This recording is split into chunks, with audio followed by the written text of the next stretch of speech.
মন্ত্রিসভার যে সম্প্রসারণ সোমবার হয়েছে, তারপর বিধানসভার ওই সই জাল কাণ্ড নিয়ে মুখ খোলেন মুখ্যমন্ত্রী শুভেন্দু অধিকারী।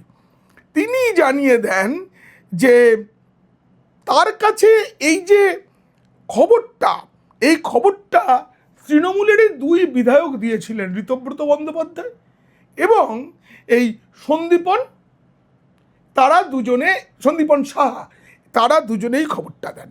এটা পাওয়ার পর 15 মিনিটের মধ্যে উলুবেড়িয়ার বিধায়ক, এই উলুবেড়িয়া পূর্বের বিধায়ক ঋতব্রত এবং এন্টালির বিধায়ক সন্দীপন সাহাকে দল সাসপেন্ড করেছে। সই করেছে কে? অসুস্থ ভাইপো। ডিমের আঘাতে অসুস্থ ভাইপো সই করেছেন। কিন্তু প্রশ্ন হলো, এখনো কিন্তু জাল ব্যবসার কথাটা, নোংরা ব্যবসার কথাটা বলিনি, বলছি।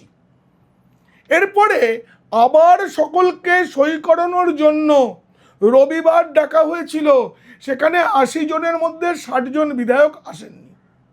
কারা কারা এসেছেন শুনলে নোংরা ব্যবসাটার ইঙ্গিত পাবেন।